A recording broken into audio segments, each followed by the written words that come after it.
दोस्तों से दरख्वास्त है हमारे चैनल को सब्सक्राइब करें। भाई घर पर नहीं, इंदर आ जाओ इदनान। तुम बैठो, मैं तुम्हारे लिए चाय बनाकर लाती हूँ। जब मैं किचन है तो मैं तुम्हारे लिए चाय बनाकर लाती हूँ। मैं गई तो दूध खत्म हो गया था। मुझे बहुत बुरा लगा। मैं बाहर आई और इदनान से बोली दूध खत्म हो गया है। इदनान मुस्कराया और कहने लगा और मेरे मुम्मा की तरफ इशारा करके कहने लगा, ये कब हो गया है, काम आएगा।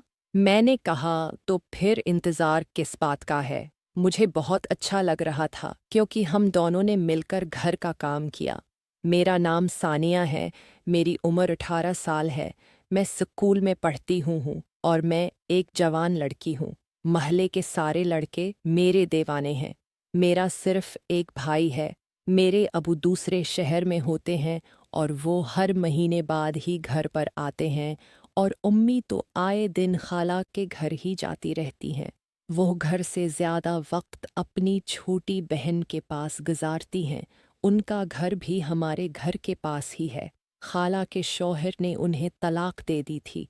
मेरा भाई भी एक दुकान पर काम करता है। वह मुझे रोज़ सुबह स्कूल छोड़ने में जाता है और वापसी पर लेने भी आता है। भाई का एक दोस्त जिसका नाम अदनान है, वो भाई का सबसे अच्छा दोस्त है।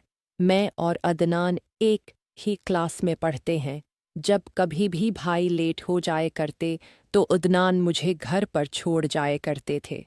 अदनान को बोला हुआ था कि जब मैं लेट हो जाए करूं तो यार मेरी बहन को घर हो जाए करते थे, छोड़ जाए करो।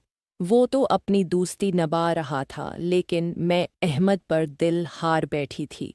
एक दफ़ा भाई लेट हुए तो मैं अदनान के साथ बाइक पर वापस घर आ रही थी। मैंने अदनान को वापसी पर सब कुछ बता दिया, लेकिन अदनान ने उसका कोई जवाब न दिया। मुझे लगा वो भाई को बता देगा, मेरे भाई मेरी पिटाई करेंगे, लेकिन ऐसा नहीं हुआ। मैंने अदनान को अपना पर्सनल नंबर भी दे दिया और कहा, अगर दिल करे तो मुझे फ़ोन कर लेना। रात को मैं जो फरी हो गई तो मैं इंतज़ार में थी कि कब अदनान का मैसेज आएगा। फिर रात 12 बजे मुझे उसकी कॉल आई। हम दोनों ने काफ़ी बातें की। अदनान ने मुझे कहा कि मैं भी तुम्हें पसंद करता हूँ, लेकिन कभी कह नहीं सका। इस तरह 2-3 हफ्ते गुजर गए और हमारा मामूल बन गया कि जब तक मैं रात को अदनान के साथ फ़ोन पर हूँ, बात न करूँ, मुझे सुकून ही नहीं आता था। मैं मोहब्बत में दीवानी हो चुकी थी। एक दिन मैंने अदनान की फरमाइश पर अपने मुम्मा की तस्वीर अहमद को भेज दी। एक दिन बाई किसी काम में बिज़ी थे तो मैं अदनान के साथ ही वापस आ रही थी कि रास्ते में अदनान ने कहा, ये तुमने कभी घोड़े की सवारी की है? मैं बोली नहीं तो कहने लगा, तो फिर टाइम बनाओ, हम दोनों चलते हैं और तुम्हें घोड़े की सवारी है कराऊंगा। मैंने अदनान से कहा, मुझे घोड़ा दिखाओ जिसकी मुझे सवारी करनी है। तो अहमद ने मेरा हाथ घोड़े के मुंह पर रख दिया।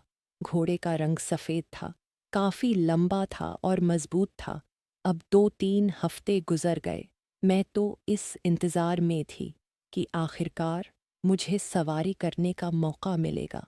आखिरकार किस्मत ने मेरी सुन ली और हुआ कुछ यूं कि खाला की तबीयत बहुत ख़राब हो गई। उन्होंने हॉस्पिटल जाना पड़ा। भाई और उम्मी दोनों को रात को हॉस्पिटल में ही गुजारनी थी। मैंने अदनान को फ़ोन किया और कहा, आ जाओ, एक ज़रूरी काम है। कुछ देर के बाद जो दरवाजे की घंटी बजी तो अदनान आ चुका था। भाई घर पर नहीं, इंदर आ जाओ।